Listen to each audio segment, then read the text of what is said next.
Shalom, Bapak Ibu dan Saudara yang terkasih di dalam Tuhan Yesus Kristus. Bagaimana kabar hari ini? Luar biasa bukan? Bertemu kembali dalam Sapaan Harian Gereja Kristen Jawa Manahan.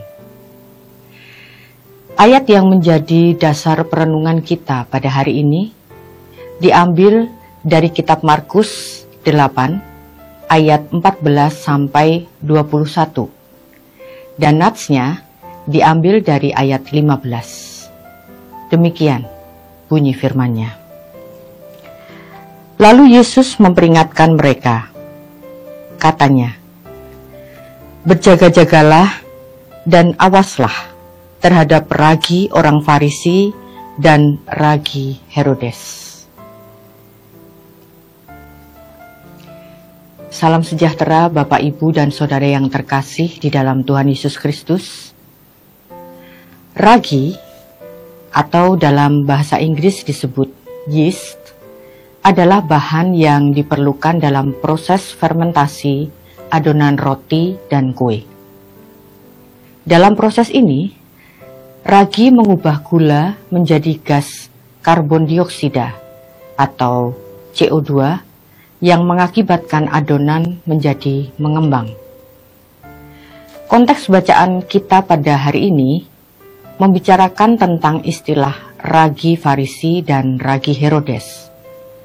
Apakah istilah ini mengacu pada pemahaman yang sama? Tentunya tidak.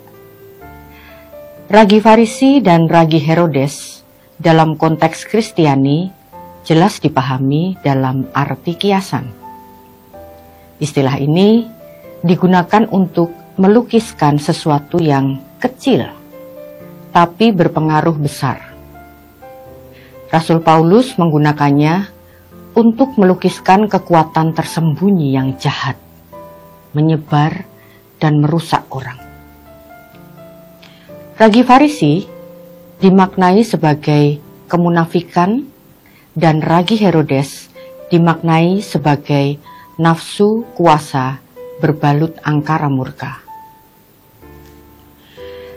Dalam peristiwa yang digambarkan pada Markus 8 ayat 14 sampai 21, ketika para murid lupa membawa roti saat mereka sedang berlayar dalam perahu, menggunakan peristiwa ini untuk memperingatkan para murid untuk berjaga-jaga dan waspada terhadap ragi orang Farisi dan ragi Herodes.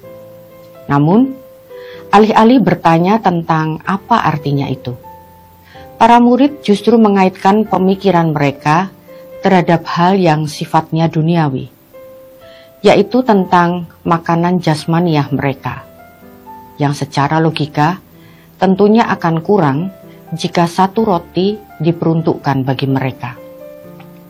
Ini yang kemudian membuat Tuhan Yesus menghardik para murid tentang ketidakpercayaan mereka terhadap kuasa Tuhan yang mampu memelihara mereka meski hanya dengan satu buah roti saja. Bapak, Ibu, dan Saudara yang terkasih, inilah hal yang seringkali terjadi juga dalam kehidupan keseharian kita. Ketika masalah yang kita hadapi, yang sebenarnya bukan masalah utamanya, membuat kita meragukan pemeliharaan Tuhan atas hidup kita.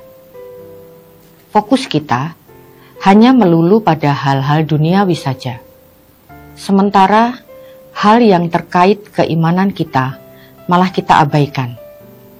Iman kita justru tergerus karena masalah keduniawian yang memenuhi pemikiran kita.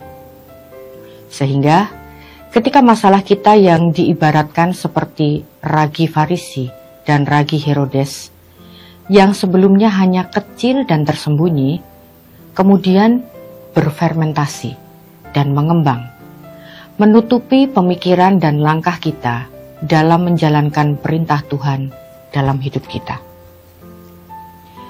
Bapak, Ibu, dan Saudara yang terkasih, berjaga-jaga dan waspada. Itulah yang Tuhan kehendaki untuk kita lakukan. Ajaran-ajaran baru pemahaman-pemahaman baru yang kekinian, yang kelihatannya relevan dengan kondisi dunia yang penuh carut-marut pada saat ini, terkadang patut untuk kita waspadai, jika itu tidak sejalan dengan apa yang Tuhan kehendaki untuk kita lakukan. Tuhan telah memberikan tuntunan sejati bagi kita, yaitu firman-Nya. Jika kita belum mengerti saat kita berproses, maka Dia sendiri yang menyediakan Roh Penolong, Roh Kudus. Dia yang secara pribadi bermanifestasi untuk menyertai kita. Maka, mari kita tetap rajin membaca kitab suci dan melakukannya secara konsisten, agar ragi-ragi berbahaya tersebut tidak berfermentasi dan menjauhkan kita dari kasih-Nya. Selamat berproses bersama Dia. Tuhan memberkati. Mari kita berdoa. Segala puji, hormat, dan syukur kami panjatkan kehadirat-Mu Tuhan. Kami mengucap syukur atas penyertaan-Mu bagi setiap kami pada hari ini. Kami dengan segala keunikan kami, kelebihan dan kekurangan kami pasrahkan hidup kami seutuhnya ke dalam tangan-Mu.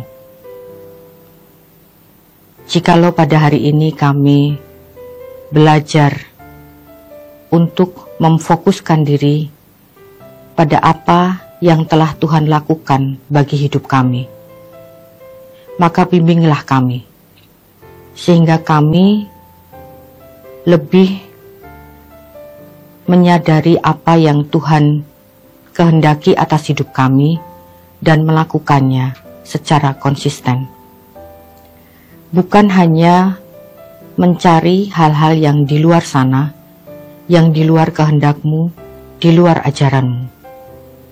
Tetapi, biarlah kami dengan hati dan pikiran yang terbuka, menerima semua yang Engkau ajarkan kepada kami. Tuhan, inilah kami dengan segala kelemahan kami. Kami hanya mampu mohon ampun atas dosa dan kesalahan kami. Di dalam satu nama Tuhan kami Yesus Kristus, kami berdoa dan mengucap syukur. Amin.